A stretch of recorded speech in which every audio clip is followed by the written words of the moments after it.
So I'm going to let Adam talk about his case. And if you could, Adam, in maybe 2 or 3 minutes, give us an overview of the case, kind of with an eye toward people that are lawyers that aren't full-time litigators. Sure.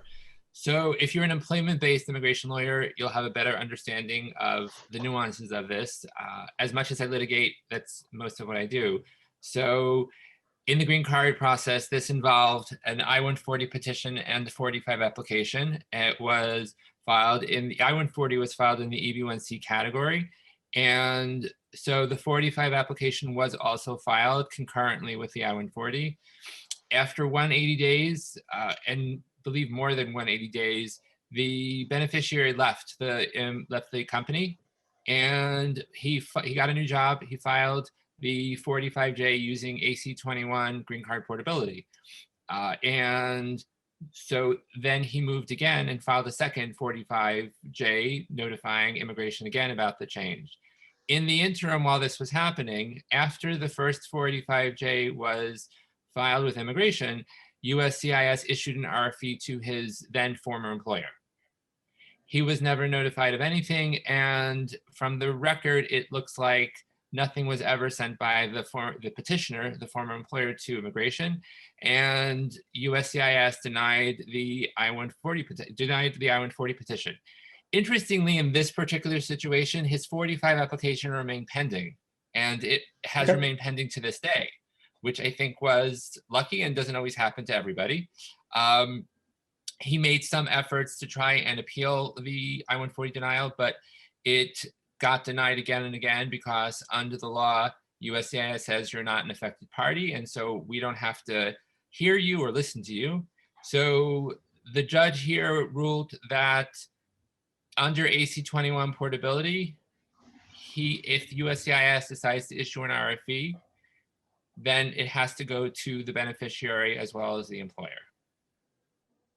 And is that a change? Because I know in the decision, there was a lot of discussion about prior cases, both in DC and outside. And I think 1 or 2 of those cases were ones that you and I worked on at Murphy Law Firm. Was it Ravapalli or George versus Napolitano? We worked on George versus Napolitano. We worked on Ravapalli. So Ravapalli was actually quite similar to this case because the main difference, because it was involved a pending I-140 petition and a 45, the main differences between the facts in Khedkar versus USCIS and Ravapalli is the fact that in Ravapalli, the I-140 petition had not been approved. It was still pending, but the employer withdrew it, and USCIS denied the 45 application. And we sued over the 45 application as opposed to the I-140 petition. And in Khedkar, the I-140 had been denied by USCIS when there was no response to the RFE, and the 45 was still pending for at that time. And it helped some extent that the 45 was still pending at this point in time after all these years. So these are all AC21 related litigation cases, right? That kind of came out with different outcomes. Yes, these are all AC21 related litigation cases. And in fact, initially in the government's answer, they laid out venue as one of their defenses.